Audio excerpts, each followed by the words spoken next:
Ao saber que meu marido voltaria mais cedo de uma viagem de trabalho, comecei a arrumar tudo. Queria que, quando ele chegasse, estivesse limpo e bonito, mas o silêncio estava estranho, pesado. Quando passei o pano debaixo da cama, algo bateu no esfregão. Me abaixei e encontrei um pequeno gravador escondido. Na hora, até pensei que fosse mais uma das brincadeiras dele, mas por algum motivo senti um arrepio estranho. Apertei o play. No início, um som baixo, quase nada. Então a conversa começou. E em poucos segundos, meu coração disparou. Eu não conseguia me mexer. Bem-vindos ao canal Recanto das Histórias. Antes de começarmos, por favor, escrevam de onde vocês estão nos assistindo. Gostamos muito de saber até onde nossas histórias estão chegando. Desejamos que você tenha uma ótima experiência ao ouvir esta história fascinante. Bom, Tânia, a situação é a seguinte. Tudo deu errado completamente.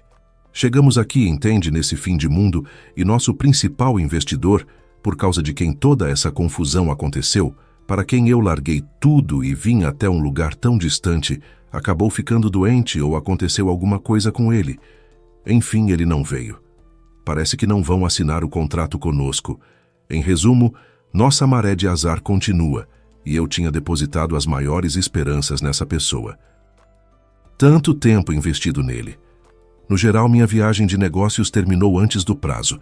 Em algumas horas vou para casa. Me desculpe se atrapalhou seus planos. Vai lá cancelando o encontro, preparando o jantar, fazendo a limpeza. Enfim, espere o marido em casa. A voz masculina no telefone soava cansada, desconcertada e um pouco irritada, embora tentasse fazer graça. Tânia entendia muito bem aquela voz. Ela pertencia ao seu marido, Victor, um homem extraordinariamente ocupado e sobrecarregado com os problemas intermináveis de um grande empreendimento, do qual ele próprio fazia parte havia muitos anos. Era um negócio sério, construção de instalações especializadas e montagem de equipamentos complexos nelas. No entanto, Tânia não entendia muito bem essas questões. Na verdade, entendia pouco também, apesar de ser casada com Victor Saraiva há quase 15 anos. O negócio administrado por Victor era talvez a única coisa diretamente relacionada a ele que ela realmente não compreendia. "Ei, Tâniazinha", ele dizia de vez em quando, "você vive comigo há tantos anos e nunca tentou entender. Do que a gente ganha o pãozinho com manteiguinha? Não, eu entendo, para vocês humanistas, filólogos e historiadores, todo esse ferro e construção é irrelevante. Mas pelo menos você poderia tentar. Olha, e se eu estiver te enganando? Digo que fico no trabalho o dia inteiro, mas na verdade fico andando por aí. Ou, por exemplo, com mulheres." Tânia sorria gentilmente, olhando para Victor que, tendo se colocado numa situação embaraçosa, ficava visivelmente vermelho. "Vitinho, me perdoe se eu te magoar agora sem querer, mas você simplesmente não é capaz disso. Para isso seria preciso saber mentir pelo menos um pouquinho, e você não consegue pegar nem um pedaço de pão sem ficar vermelho." A honestidade patológica de Victor era, de fato, lendária. Era até estranho como, com tal característica, ele conseguia há tantos anos conduzir os negócios de uma empresa grande e sólida. A própria Tânia, quando necessário, não mentia. Claro que não. Mas inventava histórias com inspiração e entusiasmo, pregando peças no Victor, que acreditava nela cegamente, embora já tivesse se queimado muitas vezes. Nas amigas, na amiga Irene, nos próprios filhos Alexandre e Diogo, enfim, em todos que baixassem a guarda por um instante. É verdade que os filhinhos acabaram sendo dignos herdeiros da mãe, e há muito tempo já não caíam nas suas armadilhas. Pelo contrário, eles próprios apregavam peças com regularidade e sucesso, mas Victor continuava sendo, vez após vez, sua vítima. Curiosamente, uma vítima fácil e bem-humorada, tanto que surgia a dúvida se ele não tirava prazer disso. Era bem possível que ele, homem sério, ponderado e cauteloso, de fato sentisse falta de leveza e descontração, e que as brincadeiras incessantes da esposa agitada trouxessem para sua vida uma pitada de alegria e imprevisibilidade. Eles sempre foram muito diferentes, e pareciam comprovar aquela velha e boa verdade de que os opostos às vezes se entendem muito bem e se complementam. Embora seja tolice procurar padrões e regras num assunto assim, ninguém jamais conseguirá explicar por que algumas pessoas com visões e gostos diferentes ficam bem juntas, enquanto outras duas, aparentemente tão parecidas e do mesmo círculo social, depois de algum tempo passam a se suportar com dificuldade. Ou ao contrário, dois temperamentos semelhantes vivem em perfeita harmonia, sem se cansar minimamente da previsibilidade e da monotonia, mal tendo tempo de contar os netos, ao passo que outro casal, esgotado por cobranças e reproches, se separa dizendo um ao outro ao final: nossa relação estava fadada ao fracasso desde o início. Somos simplesmente muito diferentes. Sinceramente, a própria Tânia, depois de conhecer Victor e constatar a seriedade de suas intenções, ficou por muito tempo em dúvida e reflexão. Sim, sem dúvida, Victor Saraiva lhe agradava muito. Como poderia ser diferente, levando em conta as circunstâncias de vida deles, e especialmente as dela? Victor era 3 anos mais velho que ela, embora às vezes parecesse ter décadas a mais de experiência, tamanha era a diferença em conhecimento e vivência. Era direto, lacônico, sério e solidamente masculino. E ainda era bastante atraente, com seu cabelo castanho claro caindo sobre as sobrancelhas, os traços regulares, os ombros largos e o olhar verde inesperadamente tímido e juvenil, que de alguma forma não combinava com o restante da sua aparência. Mais tarde, Tânia percebeu que seus olhos ficavam assim na presença dela, quando ele a olhava diretamente. No cotidiano, os olhos ligeiramente semicerrados compunham harmoniosamente a imagem de um homem moderno, jovem, saudável e confiante, para quem tudo vai bem. E havia ainda algo muito importante, ou melhor, o mais importante, segundo a maioria das pessoas ao redor. Ele era muito bem-sucedido financeiramente. Victor vinha de uma família que costumamos chamar de bem estruturada. No caso do Victor, o termo mais adequado seria algo como extraordinariamente bem estruturada, ou com qualquer outro superlativo. Como chamar de outra forma uma família em que cada membro possui alguns diplomas, 3 carros, vários apartamentos e uma casa de campo? Ao saber de tudo isso, Tânia lembra que balançou a cabeça de modo resignado e tentou se livrar daquele relacionamento fabuloso, mas, do seu ponto de vista, completamente sem sentido. Para o espanto geral, em particular o da amiga de infância e da escola Irene, ela quis recuar. Como assim você enlouqueceu? Estranhava Irene. Um rapaz assim te convida para... Para onde é mesmo que ele te convidou? E você empaca, Tânia? Você está com a cabeça boa? É uma chance dessas. Acontece uma vez na vida. É como, sei lá, como pescar um peixe dourado.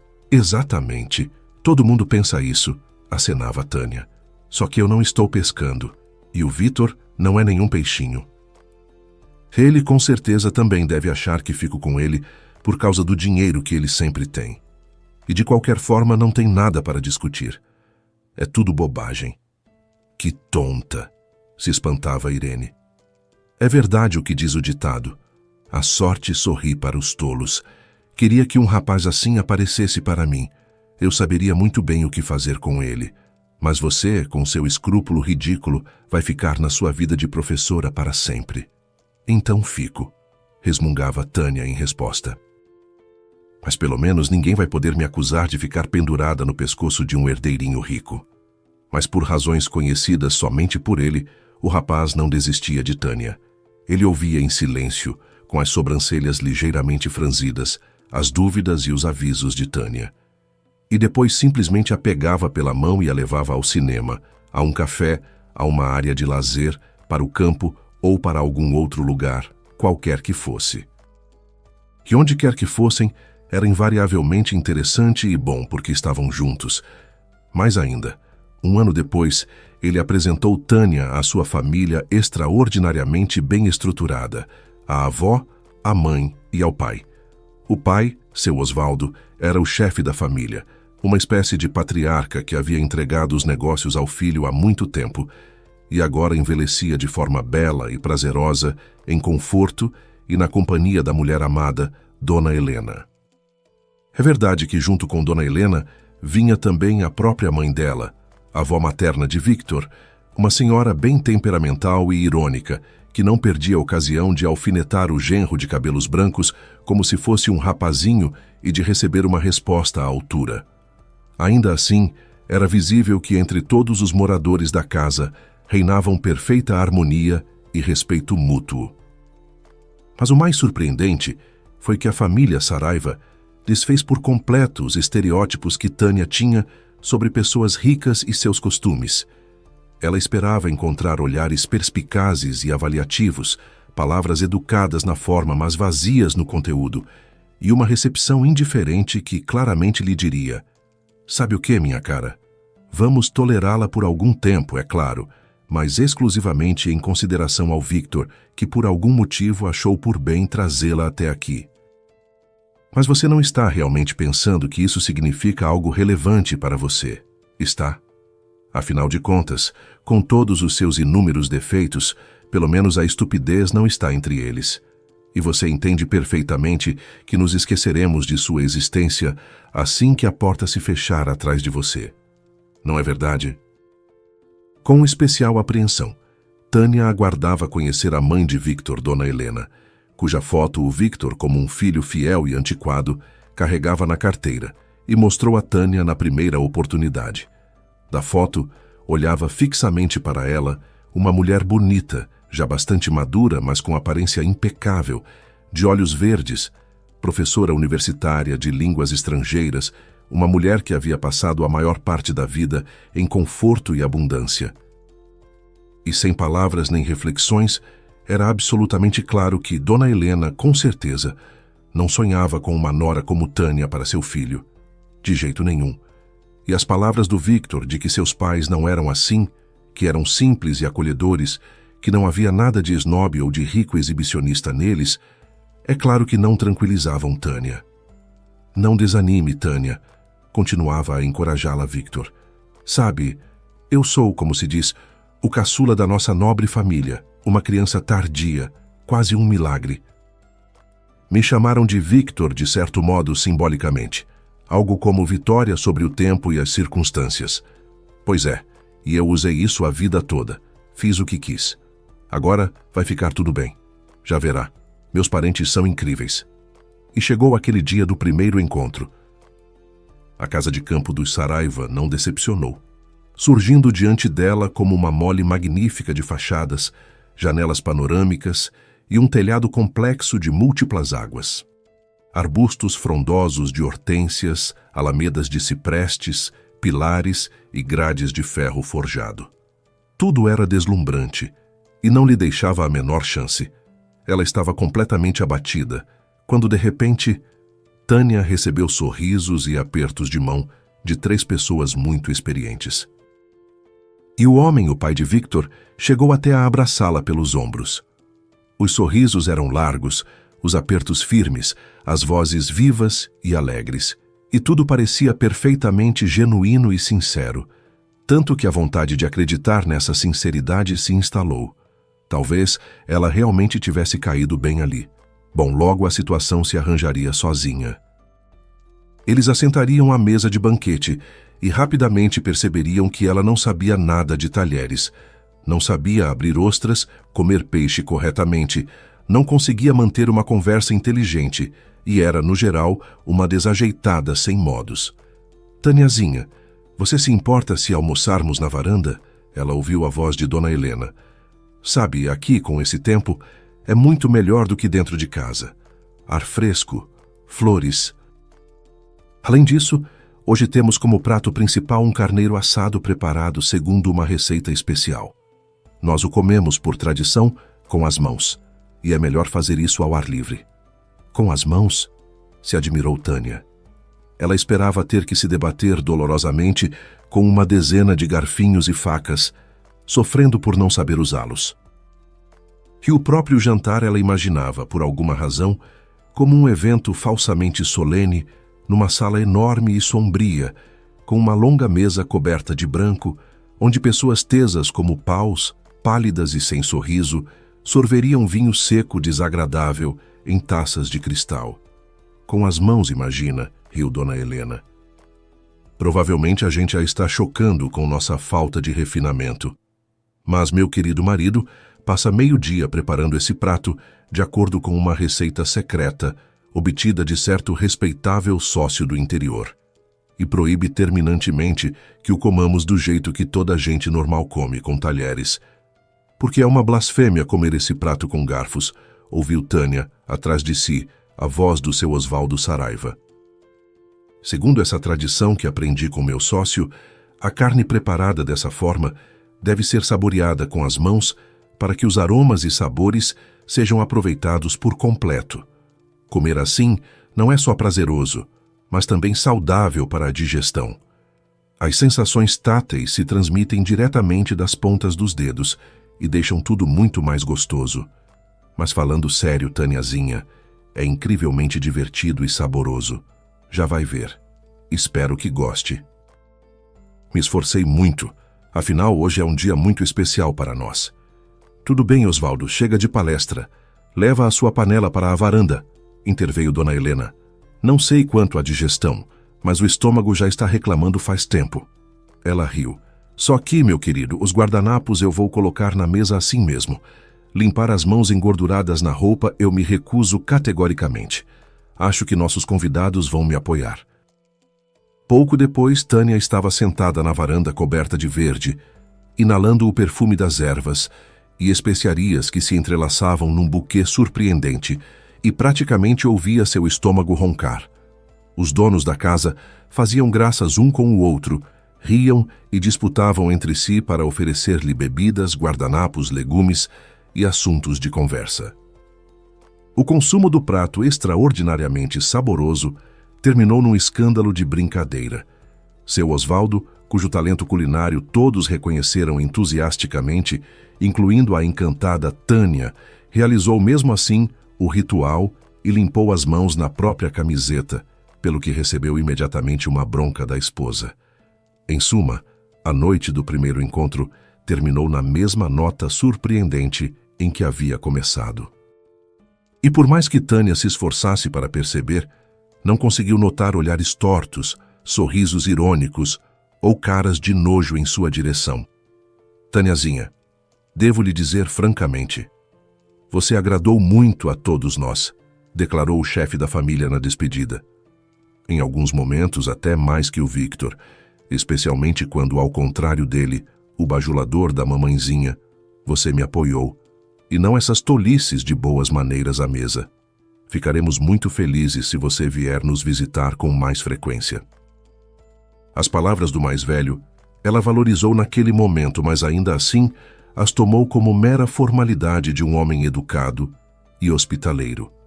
Por alguma razão, ficou-lhe claro desde logo que a última palavra ficaria com a mãe do Victor. E a mulher não demorou para se explicar.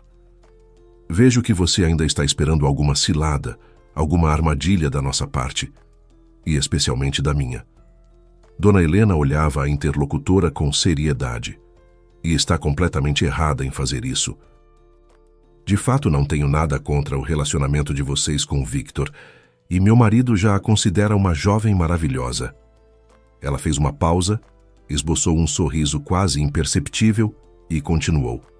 Embora eu, por ora, me abstenha de avaliações tão categóricas, me perdoe, não vou esconder, estou um tanto surpresa com a escolha do meu filho. Dona Helena se constrangeu um pouco, fez silêncio, mas ao que parecia tendo decidido ir até o fim, prosseguiu. Antes de conhecê-la, havia outras ao lado dele. Outras moças, mas respeito à escolha do meu filho e os sentimentos dele, tanto mais que parecem bastante sinceros. E, portanto, a respeito a você. E se desse respeito, vai surgir algo mais. Isso dependerá muito de você, minha cara. Dali em diante, Dona Helena jamais se afastou de sua linha de conduta. Era invariavelmente cordial, educada e irônica. E mesmo ao anúncio de Victor, de que tinha feito um pedido de casamento a Tânia, ela reagiu a seu próprio estilo. Ora, No lugar da sua noiva, eu certamente recusaria. Mas não tenho o direito de julgá-la. Eu mesma, certa vez, não resisti a um homem da sua laia. Mas falando sério, dona Helena, a senhora realmente não é contra nosso casamento? Ousou perguntar Tânia, a futura sogra. Afinal, formalmente, eu não sou adequada para seu filho em nenhum aspecto. Formação mediana. Apenas uma professora de escola primária. E minha família está, digamos, muito longe da alta sociedade. Ela deu um sorriso amargo. E além do mais, Tânia, dona Helena a interrompeu. Com todos os seus defeitos terríveis que você tão corajosamente admite, você tem um talento extraordinário para se enterrar abaixo do rodapé. Não me interessa nada sua origem, nem sua vida passada. Se meu filho a ama e quer que você esteja ao lado dele, que assim seja. Todo o restante é completamente irrelevante. Sabe, em minha vida já houve um erro terrível. Eu já tentei, de algum modo... Bom, isso é completamente desinteressante e irrelevante. O que importa é que vocês estão bem juntos e, portanto, devem estar juntos. É simples assim. No fim das contas, para uma mãe não há nada mais importante do que a felicidade dos filhos. E você vai entender isso sozinha algum dia. Naquele momento, Tânia teve de repente a impressão, por um instante, de que o rosto até então belo e sereno se contraiu, como de dor. Uma dor familiar, antiga e quase esquecida, mas que não havia desaparecido por completo. Mas dona Helena se recompôs rapidamente e, já um segundo depois, sorria como de costume, com suavidade e ironia. Assim que o espanto com o pedido de casamento assentou um pouco, Tânia se viu diante do primeiro problema sério em seu relacionamento. O feliz Victor havia claramente decidido que a própria felicidade precisava ser compartilhada com todos ao redor. Ouvindo seus planos para o casamento, Tânia imaginava algo comparável em escala às comemorações do carnaval. Victor, você enlouqueceu. Para que essa festa toda? Ela se espantava. E, aliás, segundo todas as regras, é a noiva quem deve extravasar com ideias malucas e jogar dinheiro fora, e o noivo deve frear esses devaneios a todo custo, mas com a gente é tudo ao contrário. De jeito nenhum vou frear nada, Tâniazinha. Você vai ser a noiva mais linda do mundo, sonhava o futuro noivo revirando os olhos, com um vestido enorme e fofíssimo. Ele gesticulava ao redor, obviamente tentando visualizar a futura roupa de Tânia. E a cauda comprida como a de uma princesa. Faltava só isso, retrucou a noiva, que se lembrava de si mesma de vestido apenas nas festinhas juninas da escola, e na vida real preferia calças e jeans. Vou largar tudo agora e me enfeitar em metros de tule, e aliás não suporto nada que tenha a ver com casamentos. A bem da verdade, belos sonhos de casamento simplesmente não tinham de onde vir para Tânia Saraiva, de solteira Marques. A vida dela antes de conhecer Victor tinha sido bastante difícil. O pai de Tânia, um rapaz simpático chamado Dário Marques, era um homem da cidade que, por alguma razão, estava convicto de que o destino o havia privado imediatamente e de modo completamente injusto de talento, riqueza e sorte. A própria incompetência, no entanto, tornava-se menos relevante e depois desaparecia completamente, após certa quantidade de bebidas ingeridas. Dário raramente recusava uma dose, considerando a possibilidade de tomar umas e outras, após um dia de trabalho, um direito inalienável do trabalhador. A mãe de Tânia havia chegado à capital há alguns anos vinda do interior. Pretendia estudar e trabalhar, mas tudo por alguma razão tomou um rumo diferente do esperado. Embora a princípio parecesse que tudo estava se encaminhando da melhor forma possível. Uma jovem robusta e simpática chamada Natália, pronta para qualquer trabalho, conseguiu uma vaga numa equipe de serviços de limpeza. Tendo aprendido o ofício não muito complicado, ela lavava janelas em prédios novos da cidade com agilidade e sem medo. Ei, Cinderela, que tal me limpar também? Quem sabe eu não seja um príncipe? Ela ouviu certo dia enquanto descia as escadas. A vida na capital, Natália havia se adaptado mais ou menos, mas ao hábito dos moradores urbanos de se dirigirem uns aos outros com tanta facilidade e sem cerimônia, sendo completamente desconhecidos, ela não conseguia se acostumar. A piada idiota a tirou completamente do sério. Ela ficou toda vermelha e baixou os olhos. Talvez o brincalhão tivesse interpretado seu constrangimento como outra coisa. Um flerte, quem sabe. Mas já alguns segundos depois ele estava ao lado dela, e sem nenhuma timidez tirava o lenço da cabeça dela. Ah, você é uma beleza. Ele se admirou sinceramente. Você é Natália, não é? Puxa, e se a gente saísse por aí? Num cineminha, por exemplo, e depois dava para tomar uma cervejinha, quem sabe algo mais forte, para comemorar o nosso conhecimento. Tenho dinheiro, não me falta nada para você. E olha, considere que estou aqui com as intenções mais sérias. Você me agradou muito, amor à primeira vista. Diante de tal assédio, a inexperiente Natália não conseguiu resistir. Além disso, o inesperado e decidido pretendente era atraente, largo de ombros e, com um gesto generoso, tirou do bolso uma nota de um valor que ela jamais havia segurado nas mãos. Ver, havia visto, mas pegar, nunca. Nada. Você anda com o Dário? Logo depois perguntou-lhe uma mulher mais velha, colega de equipe que desde o início havia assumido uma espécie de tutela sobre a moça. Vai com cuidado. Ele é como te diria, tem o cotovelinho, entende? Meu Deus, que antiquada você é. Como você vai se virar pela vida? Resumindo, ele gosta de beber agora, entendeu? Embora pelo menos ele tenha apartamento próprio. E no geral, ele até que é um cara decente enquanto não gruda na garrafa. Por outro lado, onde é que estão os abstêmios? Claramente não sobraram para nós. Você faz o seguinte, não fica parada esperando e exige que ele se case com você. Né, se as coisas entre vocês ficarem sérias mesmo, e que ele te registre no apartamento dele. Aí pode se afogar nessa porcaria, tanto faz. Para com Natália ele parecia sentir, se não amor, ao menos certo sentimento de ternura. Dário e Natália registraram o casamento legal como manda a tradição das pessoas de bem. Comemoraram o evento num barzinho. E a jovem esposa se mudou definitivamente para o pequeno apartamento de 2 quartos, que lhe pareceu um palácio encantado.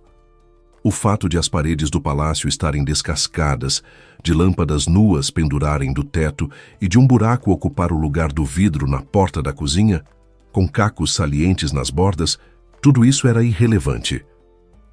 A jovem esposa se lançou a criar um ambiente aconchegante que fizesse Dário querer voltar para casa todas as noites, em vez de beber em alguma esquina ou no bar do bairro. O conforto criado pela esposa Dário valorizou, mas não parou de beber.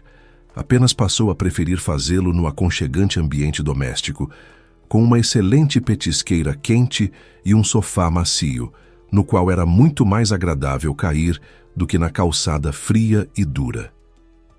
Natália aguentou por algum tempo as falhas do marido, mas depois decidiu manifestar sua insatisfação. Em resposta, recebeu uma gentil sugestão para não se meter na vida dele nem lhe dar lições, e que se algo não lhe agradasse, podia pegar suas tralhas e voltar para o interior de onde havia aparecido, para atormentar sua vida.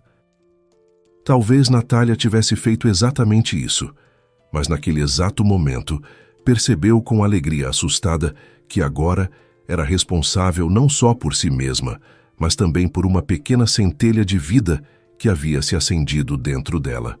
Os 9 meses de espera transcorreram em feliz expectativa, perturbada pela ansiedade que provavelmente acomete qualquer mulher cujo marido tem apego à bebida. Mas o primeiro olhar para a bebezinha dissipou todos os temores e apreensões. A menina nasceu completamente saudável. Anunciou-se imediatamente com um choro alto, corou e abriu os olhos em plena conformidade com todos os parâmetros normais. Natália, que observava a filhinha com secreta apreensão e captava os olhares e palavras dos médicos e das enfermeiras, finalmente relaxou um pouco ao ouvir. Que menina, que maravilha! É a cara da mãe. Natália, de quem alguns anos de vida na capital não haviam conseguido eliminar a frescura do interior, nem sequer amenizar o vermelho das bochechas, sorria feliz. florescendo como uma beleza oculta que até então havia sido mantida escondida. Dário ficou inesperadamente encantado com a chegada da filhinha em casa. "É claramente filha minha, olha que linda, toda a minha cara", declarou com vaidade o recém-estreado pai. Pela primeira vez em toda a vida conjugal, ele ouviu a esposa com bastante atenção, refletiu e proclamou: "Bom, precisa de mais dinheiro agora? Isso não é novidade. Você já fica às minhas custas há 3 anos balançando os pés. Mas filho é coisa sagrada. Ora, será que não entendo? Tudo bem, a partir de segunda-feira vou trabalhar." Só que a partir de qual segunda-feira exatamente ele se transformaria no provedor da família, Dário não especificou. Lembrou-se de que, afinal, o nascimento de um filho e ainda de uma filhinha tão linda precisava ser comemorado, e os feitos de trabalhador foram adiados por mais um mês. No final das contas, Dário se sacudiu, penteou o cabelo com a mão aberta e saiu em busca de ganhos. Assim foram levando até o 2º aniversário de Tâniazinha. Assim que a menina cresceu um pouco, Natália, arrancando um pedaço d'alma a cada despedida, levava a pequena à creche e saía correndo para o trabalho. Quando Tânia completou 6 anos, o chefe da família se acidentou numa obra onde trabalhava como servente de pedreiro. Depois disso, ficou ressentido com os gananciosos donos da obra, que não faziam nada pelo trabalho seguro e digno.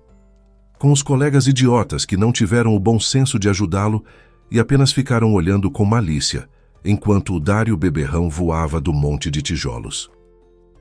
Ficou ressentido com os médicos incompetentes que levaram meia hora para chegar, tempo suficiente para morrer 10 vezes, que o chacoalharam pelo caminho até o hospital e depois o arruinaram definitivamente com seu tratamento inútil e sem jeito. Ressentiu-se inclusive da própria pilha de tijolos, da qual havia caído tão desajeitadamente, sofrendo várias fraturas. Em resumo, Dário ficou ressentido com o mundo inteiro, mas ficar ressentido assim de graça era entediante, e então passou a diluir seus sentimentos do jeito antigo e testado, com bebida. E assim viviam. O pai trabalhava e bebia, ou melhor, bebia, e para variar, periodicamente se lembrava de que bebidas em estabelecimentos não eram distribuídas de graça, nem mesmo para personalidades tão ilustres como ele. Ele se ocupava esporadicamente de algum trabalho, mas os episódios iam se tornando cada vez mais raros e breves. A mãe se desdobrava tentando garantir à crescente Tânia, se não tudo o que precisava, ao menos o indispensável. Quando a menina completou 15 anos, uma verdadeira desgraça veio se somar à família já não muito feliz. Dário, entediado de se divertir sozinho sem encontrar apoio na esposa amada, saiu com a garrafa à procura de companhia. Em suma, encontrou parceiros fixos de bebedeira. Depois de tantos anos de libações, a saúde de Dário havia se abalado.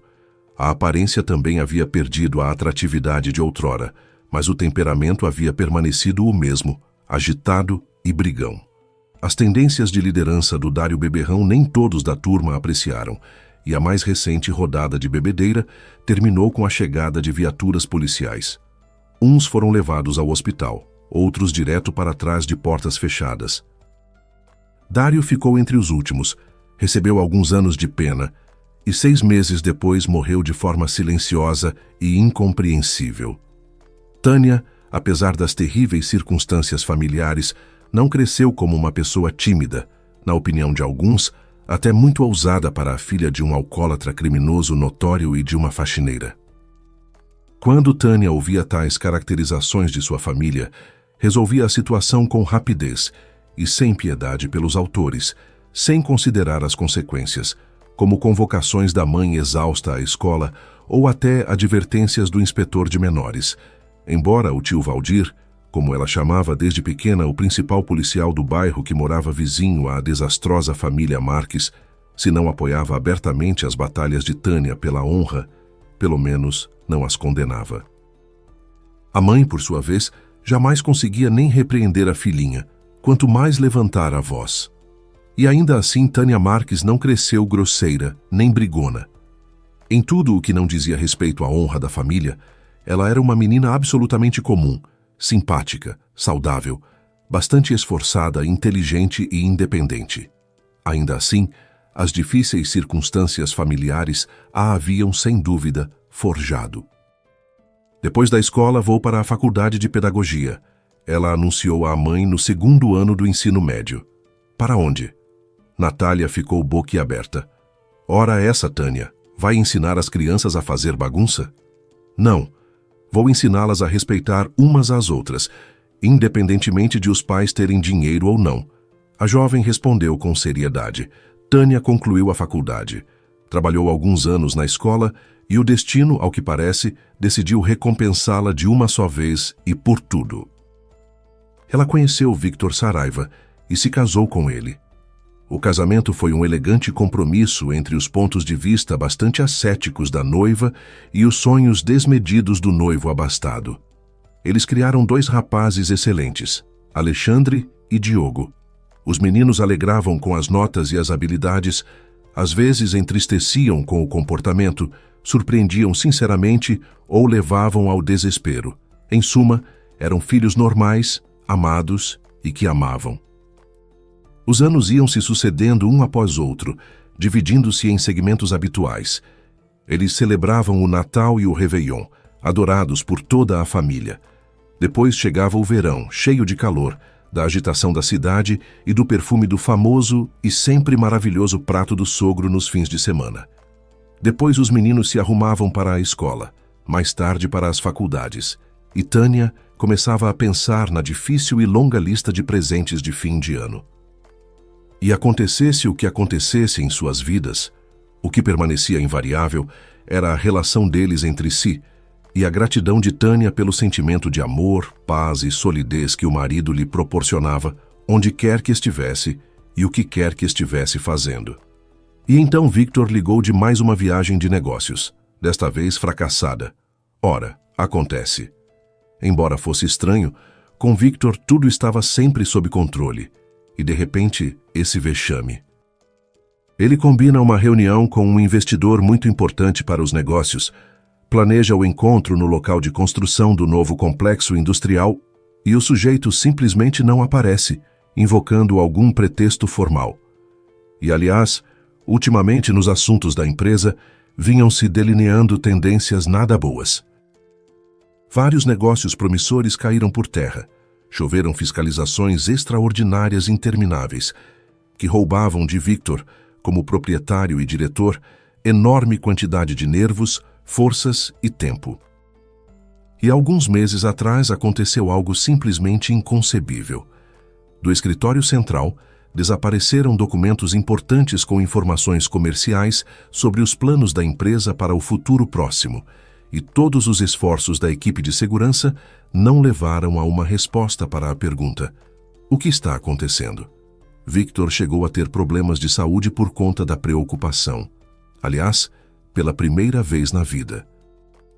Ele trocou a equipe de segurança, endureceu as regras internas de trabalho com informação comercial e passou a passar mais tempo no escritório pessoalmente. Mas não foi possível evitar nem a perda de vários parceiros, nem os graves prejuízos financeiros decorrentes do fracasso das negociações. Tânia, é claro, via o que estava acontecendo com o marido, especialmente depois que ele, também pela primeira vez na vida, perdeu o controle e gritou por um motivo banal com um dos filhos. É verdade que Victor logo se deu conta.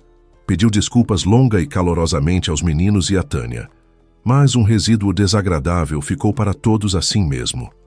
Era muito incomum e fora do habitual para a família deles, onde sempre todos os problemas eram resolvidos de forma pacífica, calma e com respeito mútuo.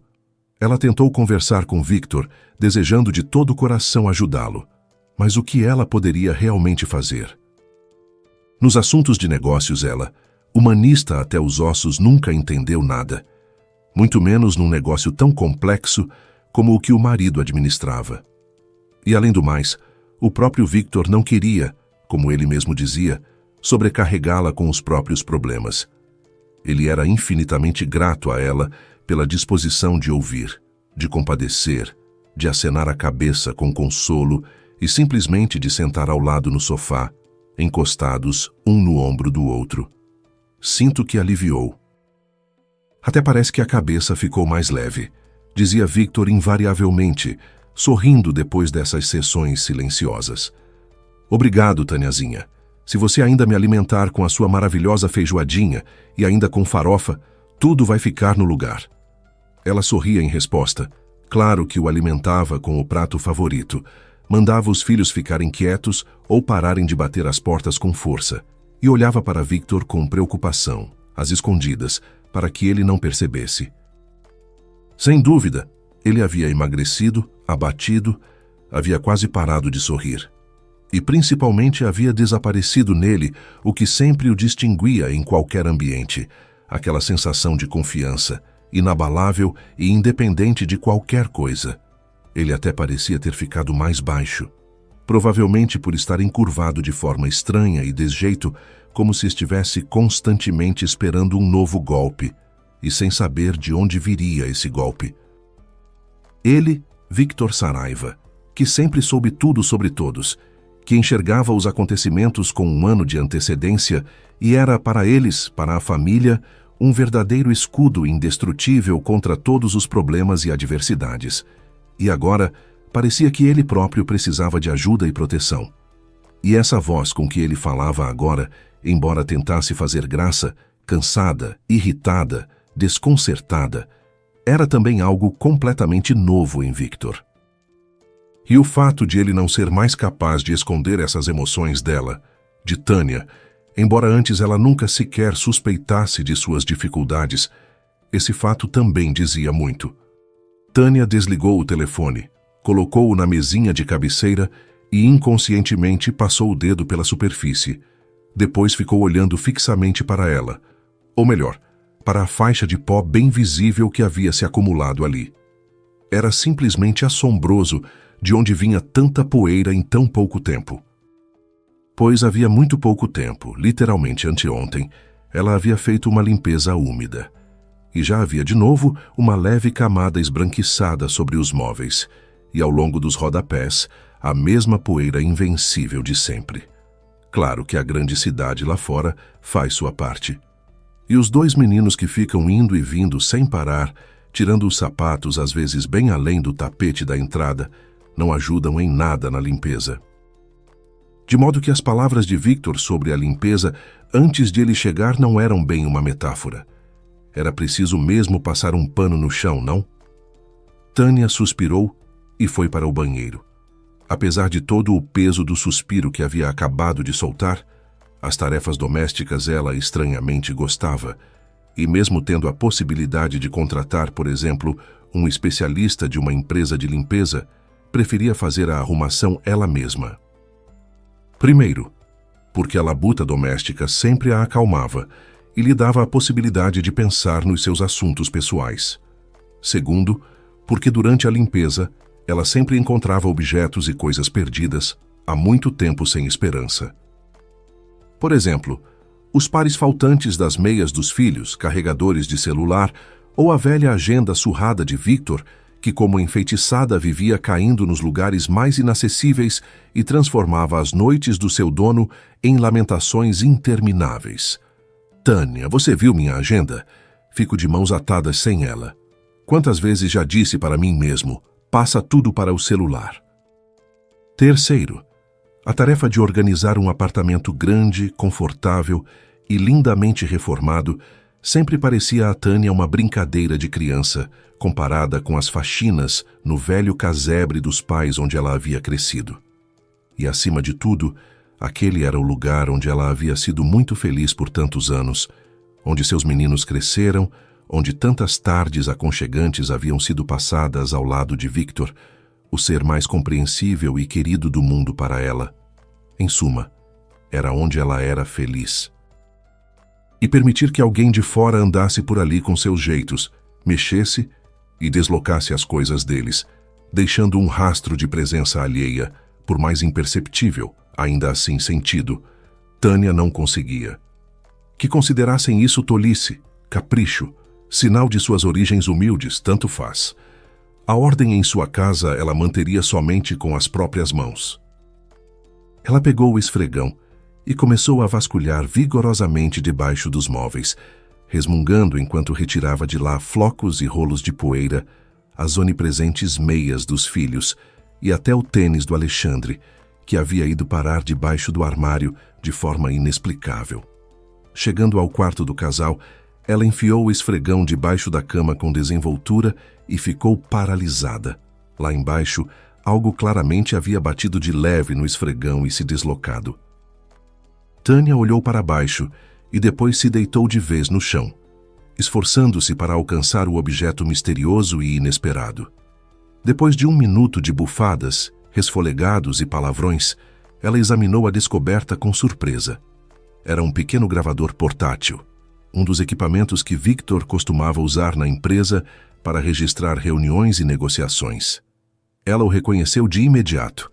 Era o tipo de aparelho que ele eventualmente trazia para casa nos períodos de maior pressão no trabalho. Desta vez, porém, ele o havia colocado ali de propósito, enfiado debaixo da cama, bem posicionado, claramente com a intenção de registrar o que acontecia durante a noite. Não havia outra explicação possível. Os meninos, com seus gadgets modernos e avançados, provavelmente nem sabiam o que era aquilo. Para ela, Tânia, um dispositivo de gravação de som também não tinha utilidade nenhuma. Aquilo só podia ser coisa do Victor. Mas então, ela entendeu, e ao entender, não pôde conter a risada. Tânia ficou pensativa por apenas um instante. Girou o objeto entre os dedos e de repente se animou, respirou fundo e caiu na gargalhada. Ora, ela entendia perfeitamente. Sabia exatamente por que o gravador estava debaixo da cama e o que deveria ter registrado. Como ela tinha podido esquecer? Ah, Victor, ele estava de volta com suas coisas. Era uma velha briga familiar, praticamente a única questão que de tempos em tempos lançava uma pequena sombra sobre a vida conjugal serena dos Saraiva. Você não dormiu direito? Ela perguntava periodicamente ao marido, vendo-o esfregar os olhos. Bem, não exatamente, embora acordei umas 2 vezes, respondia Victor. É que, Tâniazinha, você roncou um pouquinho esta noite. Victor, você de novo. Tânia se irritava. Eu já te expliquei 1000 vezes. Eu nunca ronco dormindo. Eu não sou um trator nem uma pugilista veterana com o septo quebrado. Em geral, meu nariz está perfeitamente bem. E não consigo entender por que você inventa essas bobagens. Parece que é só para me deixar brava. Tâniazinha, não estou inventando, Victor insistia. E aliás, não disse que você ronca igual a um trator. Ronca um pouquinho, quase imperceptível, mas dá para ouvir. Que absurdo. Tânia se recusava teimosamente a concordar com o marido. Por alguma razão, a acusação desse pecado relativamente inofensivo lhe parecia terrivelmente ofensiva. Ora, como isso podia ser? Afinal, toda mulher que se preze deveria respirar silenciosamente, graciosamente, e ele lhe fica enfiando no nariz que ela ronca enquanto dorme, a ponto de impossibilitar o sono dos outros. Às vezes até me agrada. Victor jogava mais lenha na fogueira. Você resmunga de um jeito tão engraçado, especialmente quando fica deitada de costas. Tânia, não fique com raiva, é uma bobagem completamente. Não entendo por que você reage assim.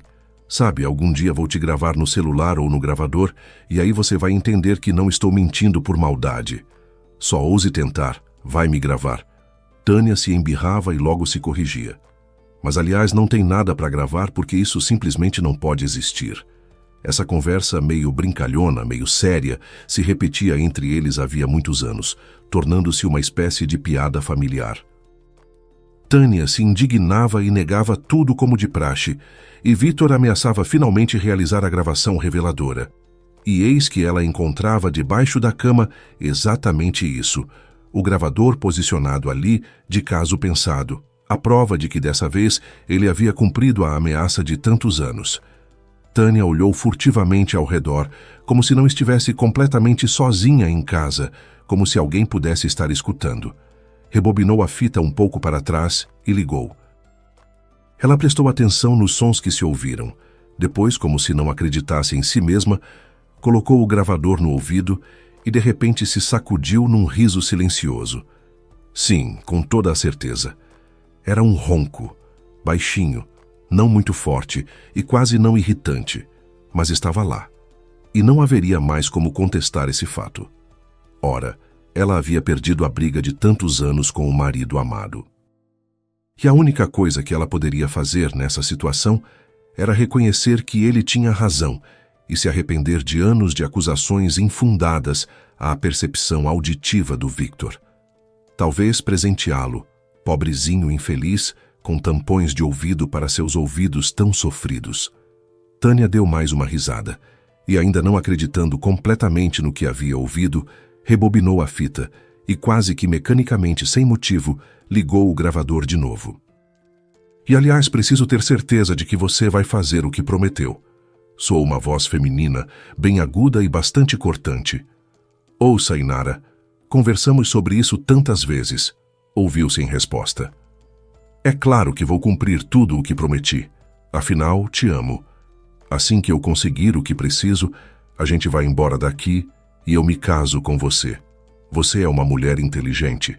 Deve entender que agora, neste momento, não posso fazer isso. Chamaríamos atenção demais para nós, e aí todos os nossos planos de uma vida próspera juntos iriam por água abaixo. Tânia pressionou o botão de pausa do gravador e, cuidadosamente, sem olhar, como uma cega, apalpou alguma superfície atrás de si e sentou. Naquele momento, ela de fato não ouvia e não via nada, não entendia e não sentia nada, como se de uma vez só todos os órgãos dos sentidos e o cérebro juntos tivessem parado de funcionar. Porque a voz masculina que havia respondido à interlocutora na gravação, que acabara de ouvir, era assustadoramente parecida com a de Victor. O mesmo timbre, a mesma cadência, o mesmo jeito inconfundível de falar. Tânia não tinha a menor dúvida. Era a voz do seu marido, ou de alguém que falava exatamente como ele. A voz da mulher ela também reconheceu, lembrou depois de algum tempo, quando o primeiro choque havia diminuído um pouco. Era uma funcionária da empresa de Victor, que já trabalhava lá há vários anos como secretária e tradutora. Embora, na prática, a jovem de nome Inara fosse a assistente pessoal de Victor em todos os seus assuntos e gozava de uma confiança praticamente ilimitada da parte dele. Sem a Inara estou de mãos atadas, Victor dizia com frequência.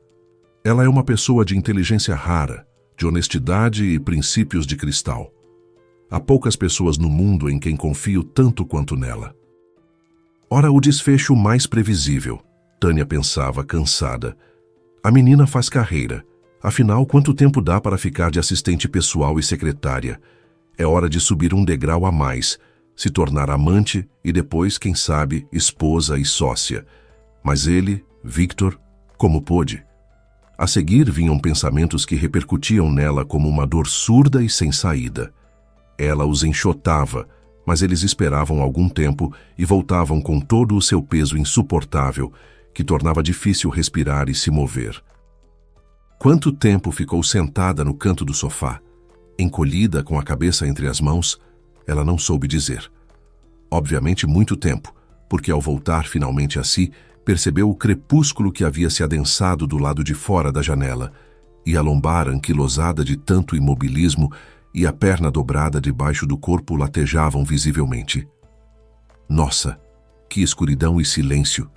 E nem o menor sinal da minha querida feijoadinha. Simplesmente não cheira nada. E eu tinha tanta esperança. Victor entrava no apartamento sorrindo. Como de costume, despiu rapidamente a roupa de sair e abriu os braços. E ninguém corre ao meu encontro. Quer dizer que não estou sendo bem recebido, brincou Victor e franziu a testa, desconcertado. Nada de rodeios, decidiu Tânia de repente.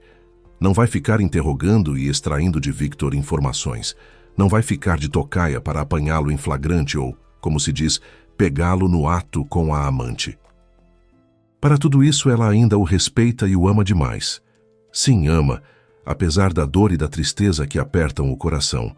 Ao menos em nome do seu maravilhoso passado de 20 anos e dos filhos deles, ela vai se separar dele de forma simples e rápida, agora mesmo.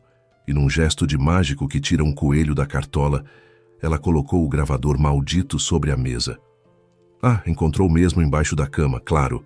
E eu estava até meio esquecido dele. Simplesmente saiu da cabeça. Victor sorriu e até abriu um pouco. Então, ouviu? Finalmente se convenceu de que todos esses anos eu não estava te caluniando, mas suportando em silêncio meus tormentos noturnos. Veja que herói sou. Tânia, por que você está calada? Victor olhava para a esposa surpreso. Ele, evidentemente, esperava indignação, acusações de covardia e astúcia, mas ela estava em silêncio e simplesmente o olhava com olhos vazios. Tânia, você ficou tão ofendida assim? Que bobagem, se preocupou Victor. É só uma brincadeira, Tâniazinha. Aliás, se quiser saber, até passei a gostar do teu ronco ao longo dos anos. Fico deitado ouvindo você assobiar ao lado. E parece que está tudo bem, como antes. Juro. Tânia, não entendo por que você está calada. O que aconteceu? Por que está me olhando assim? Victor ficou completamente perplexo. Como assim? Finalmente ela conseguiu abrir os lábios. De um jeito terrível. Não sei, como para uma coisa estranha e repulsiva. Victor deu de ombros. Porque me dá mesmo nojo de te olhar, ela assentiu. E porque você, por mais absurdo que soe, acabou se tornando para mim um estranho. Tânia, o que você está dizendo? Ele ficou apavorado. Não entendo nada. O que você quer dizer? Isso aqui. Tânia colocou o maldito gravador sobre a mesa e o empurrou em direção a Victor com a ponta do dedo, como se não quisesse se sujar com aquele objeto. Ainda não entendo. Pode me explicar direito o que aconteceu?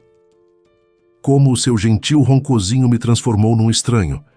Ele parecia genuinamente desconcertado e sem entender. Será que ele realmente não se lembrava? Ou estava fingindo com uma maestria até então desconhecida? Tudo bem, agora ela ia fazer o gravador falar por ela. Aconteceu que você foi longe demais, Vitinho. Tânia sorriu sem graça. Não percebeu que esse gravador já tinha outra coisa gravada nele antes do seu projeto de me pegar no flagra do ronco. Uma gravação interessante e surpreendentemente cativante. Parece que alguém tem o hábito de registrar conversas importantes.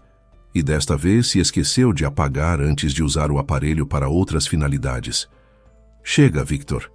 Tânia fez um gesto de cansaço. Se foi pego em flagrante, tenha a coragem de confessar. Em que flagrante, Tânia? Você consegue me explicar do que você está falando? Victor estava quase com raiva. Mas como ele conseguia, numa situação como essa, parecer tão sincero, tão desconcertado e insuportavelmente familiar? Ela deveria odiá-lo agora, e por alguma razão, a vontade era de abraçá-lo. Certo, era preciso encerrar toda essa bobagem parecida com uma peça ruim sobre o marido infiel e a esposa tola. Agora ela vai rebobinar a fita e simplesmente ligar o gravador, e tudo vai terminar. As vozes feminina e masculina há muito haviam se calado. Seguiram-se alguns minutos preenchidos pelo tênue, mas sonoro ronco de Tânia, que ambos também escutaram, com rostos completamente de pedra. Victor de repente se sacudiu, agarrou o gravador, rebobinou de novo a gravação e ligou o som. Não, isso sem mim. Tânia se levantou de um salto. Se você sentiu tanto a falta da vozinha da sua amante e resolveu reouvir tudo isso, pelo menos espere eu sair. Tânia, para!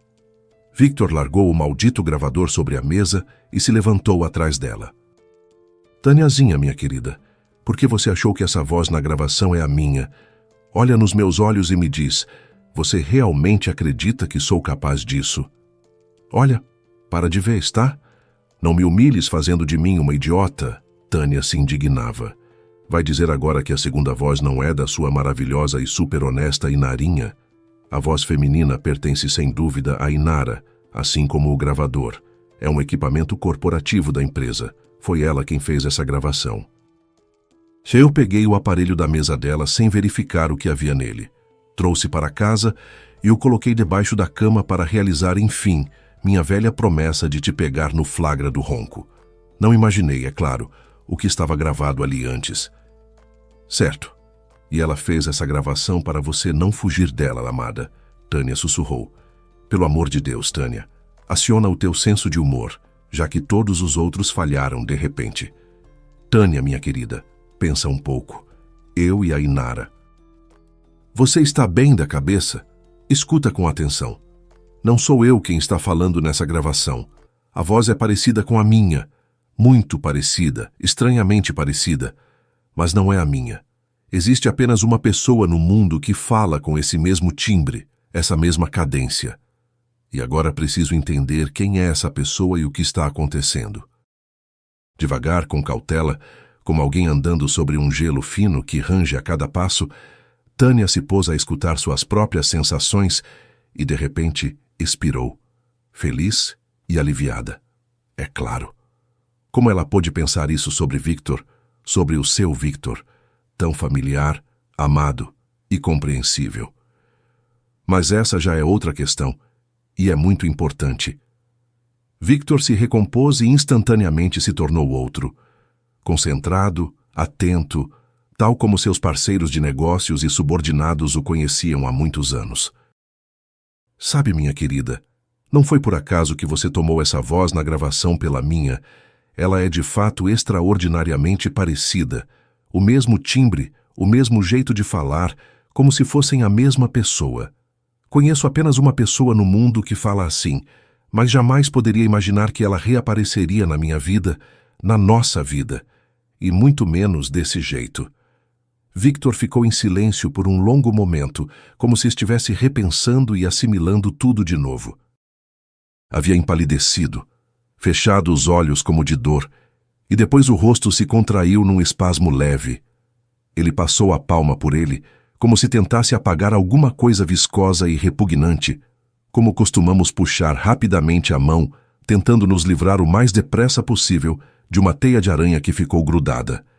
E Tânia ficou quieta como um ratinho, observando em silêncio o rosto dele. Se ainda havia no fundo da alma alguma dúvida quanto a Victor e sua honestidade, ela se dissipou sem deixar rastro. Restou apenas o ardente desejo de ouvir e ajudá-lo, se é que ela poderia fazer alguma coisa. E então ele se levantou e disse com firmeza: Vou sair agora. Preciso urgentemente saber de tudo, esclarecer algumas coisas, falar com... Enfim, preciso resolver isso de uma vez por todas, essa sujeira. Ele pegou o gravador e enfiou no bolso. Você fica aqui e espera, ouviu? Não vai a lugar nenhum. Volto logo e te explico tudo. Victor ficou fora por algumas horas e então entrou no apartamento, se sentou em frente a ela e contou uma história surpreendente. Talvez você se lembre de que meus pais têm outro filho. Um filho. Sim, você está se admirando porque falo dessa forma estranha. Uma pessoa normal diria: tenho um irmão. Mas é que justamente um irmão eu não tinha. André nasceu quando o papai e a mamãe ainda eram estudantes, calouros, e eu vim ao mundo quando eles estavam comemorando a metade da 5ª década de vida. Imagina a diferença entre nós. Eu ainda estava de fraldas, e André já era um rapaz adulto. Devo dizer que, com franqueza, quase não me lembro dele. Algumas imagens borradas, impressões vagas. E a voz. Por algum motivo, a voz lembro bem. E depois, quando cresci, a mamãe dizia com frequência que somos surpreendentemente parecidos nos timbres, na forma de falar, em tudo. A ponto de ela, às vezes, fechar os olhos e não conseguir distinguir um do outro. Nunca dei muita importância a isso. Até hoje. Ele se calou e ficou pensativo. Victor, mas por que nunca vi essa pessoa, seu irmão? Tânia se arriscou a pronunciar a palavra que, ao que parecia, era pesada para Victor. Sobre a existência de mais um Saraiva adulto, ela sabia. Havia ouvido que o homem havia partido para muito longe anos atrás, rompendo os laços com a família. Mas perguntar os detalhes era de alguma forma desconfortável, e o próprio sogro, a sogra e Victor claramente não tinham pressa em compartilhar a história que evidentemente os atormentava. Sempre bem-humorados e alegres, ao menor aceno nesse assunto, escureciam o rosto, se fechavam e ficavam calados de forma afligida. Era talvez a única sombra escura naquele horizonte familiar sereno e feliz. Sim, porque em todos esses anos ele não apareceu nenhuma vez. Victor sorriu com amargura. Entende? Há muitos anos houve um escândalo terrível entre ele e os meus pais. Não conheço muito bem os detalhes. Lá em casa esse assunto nunca era proibido. Não, mas era como uma ferida aberta que não cicatrizava. Entende? Quando você não toca, não esfrega, já não dói tanto assim. Mas como assim, Victor? Tânia ficou agitada. Tudo bem, concordo. Não se deve enfiar os dedos nas feridas, mas é preciso tratá-las. Como é que seus pais, tão inteligentes, fortes e experientes, não conseguiram encontrar uma forma de se reconciliar com o filho? Como se pode agir assim? Ah, ora, os meus pais tentaram muitas vezes e acredite, com todo o seu conhecimento, sabedoria e esforço. Mas para a reconciliação, é preciso que os dois lados queiram, entende? E ele, André, simplesmente nos apagou da vida dele, ao que parece de vez. Fui até ele também, sabemos o endereço. É muito longe em outro país. Pois bem, ele simplesmente não me deixou entrar, imagina? Disse que eu havia tomado tudo o que lhe pertencia por direito, presumivelmente a empresa do pai. E sobre os meus pais disse que não os tinha, que fazia muito tempo. É isso. No geral, foi ele próprio quem escolheu essa vida, e ninguém conseguiu dissuadi-lo. Nem nós, nem as pessoas, nem mesmo o tempo. Que horror! Tânia deu um arrepio. E eu que achava que a minha família era problemática. Pois é, provavelmente somos capazes de bater qualquer um em termos de segredos de família. Victor assentiu, triste. O mais terrível é que aquela briga aconteceu por causa de dinheiro. Meu pai pegou André em negociatas secretas com os concorrentes. No geral, veio à tona uma história muito feia. Os dois perderam a cabeça. Disseram um monte de coisas horríveis um para o outro. Em suma, brigaram feio. Mas se o meu pai logo esfriou, se arrependeu e tentou resolver tudo, André nunca o perdoou, mesmo sendo o único culpado. E todos esses anos, as nossas tentativas de acabar finalmente com esse horror, ele invariavelmente declarava que não nos conhecia, que nos odiava a todos nós, junto com o nosso negócio e até com a cidade onde ele próprio nasceu. E agora, de repente, essa gravação com a voz dele, a voz de André, tão idêntica à minha, que até você que me conhece há 20 anos se enganou. Victor, depois de um silêncio, continuou. Claro que eu não tinha certeza absoluta de que era ele, e conversei com a Inara. Afinal, ela é, no fundo, uma pessoa honesta. Ela tentou se esquivar, mas logo se enrolou e se entregou. Acontece que há quase um ano ele está cortejando a Inara, com as mais sérias intenções. Ele lavou tanto a cabeça dela, que ela concordou em ajudá-lo a obter sua suposta parte legítima do nosso negócio. E então, ele prometeu lhe proporcionar uma vida digna.